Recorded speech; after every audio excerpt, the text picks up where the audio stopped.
Be sure to learn more about the local users group. Go to joomlaseattle.org. There we are. Joomla Users Group is Greater Seattle is right there. Let's actually go to the next click because there are a few other users groups here in the area. And here's one here. This is the Bothell users group, Joomla users group. It's joomlaforgeeks.com. Joomlaforgeeks.com. So who's the Bothell guy? I am. Are you a geek? I am a geek. Okay. Tried and true. So we were talking before about content management systems that you have divorced yourself from. Yes. Name one. Drupal. Drupal. Tried Drupal before I tried Joomla. Drupal super hard. Super hard. Troy? I might be in a different boat than some others here. I do use WordPress and other CMSs. Joomla seems to be the main one. I'll use it on 8 out of 10 websites. It can do everything. Okay, so far we've got Troy much more open-minded than Michael. Rob, where do you sit? Sometimes I need to build a website for a specific purpose, like e-commerce, or for a teaching purposes. So I would start to look at another content management system like Magento or Moodle. But then later I find out that somebody has created a program that I can add to my Joomla installation where I can actually use more than one content management system at a time. It's that flexible. Not only can you extend Joomla with developers that are specifically for Joomla, but because of the open source nature, other open source content management systems work somewhat happily next to each other. Mark, are you multitasking like Rob does? Well, my situation is a little different, although I got into this because I manage one website, but I'm not primarily a website developer. I'm primarily a software developer. So my thing with Joomla is actually programming it and making it work and adding new features to it. So I've got my hands full just learning this one. I don't need to try to dive into another one. Hey, I got to back up just a little bit. I got to go to a static HTML page. I have no idea what that is. Michael, you're going to tell us what it is. That's the Joomla edit page. Let's go back to the static HTML page. Sorry about that in the booth. So a static HTML page is like a brochure on the internet that has no way to interact with the user looking at it. They can't type into a form and have the website return them a search query or anything like that. So that's bad. That's very, very inflexible with what you can do with a static we website. don't like that. Why would anybody want that today? Yeah, I don't know why anybody would want that today with all the power that Joomla gives them. All right, well, let's go to the Joomla edit page then. So we're going to go there, and is this the kind of page that you see up on the screen? Is that what you see when you start to edit things in Joomla? When you're working with content, this is one of the major screens you're staring at, and one of the first things you'll see about this screen is it looks very similar to Word. And yeah, it does. That's the goal of the user experience there. It makes you feel like you're writing. That's going to make it really easy to do all the normal things you want to do in text. Change the fonts. You see some of these controls are circled here. You can make your text bold. You can center it. You can do all the basic things just like you would expect in a word processor.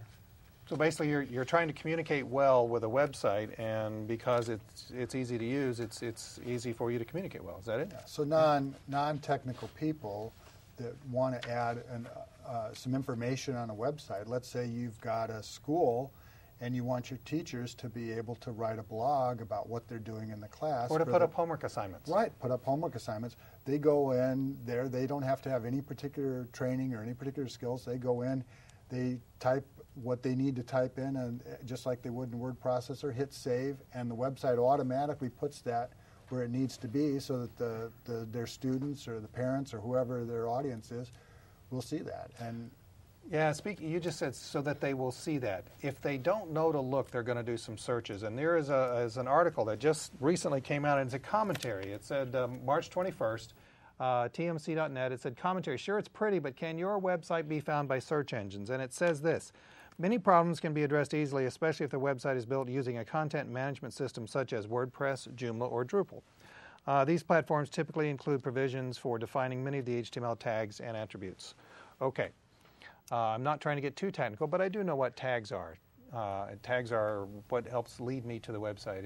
Can you do that easily in Joomla? Very easily. It's got built in, whenever you create a content article, there's a spot on the content form that you can type in the keywords that you want people to be able to find that article. So this article is about, you know, this particular school and softball and for third graders. Right. And so I would put that in, and it's just real simple. And to contrast, a CMS versus another way you can make a site might be if you have a Mac using iWeb or Dreamweaver or Adobe InDesign. If you make a website using something that isn't specifically prepared for search engine optimization, you may accidentally end up with a site that's just comprised of a number of images tiled together.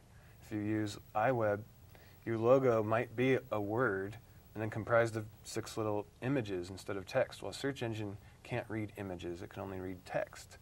So using a CMS with search engine optimization in mind like this will take care of that for you. Your text is going to be text, it will be readable by search engines. That's how people will find you. The first website I've developed, well, one of the first few, I didn't pay any attention to search engine optimization because it really is an art and people make a full-time job out of it.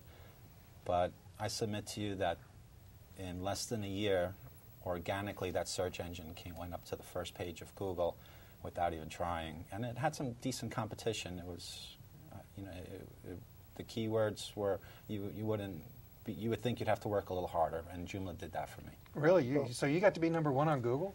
It was, yeah. Wow, right here on Yeah. Public Exposure, you got to be #1 on Google. That's great. Well, one really key point that I think that's relevant here is the fantastic community of users that Joomla has. And if you're interested in something like search engine optimization and you don't know anything about it, you can go, there's an enormous amount of material out on the Joomla website. There are experts around that can give you very specific information, not only about how to do search engine optimization in general, but on your Joomla site with very specific information.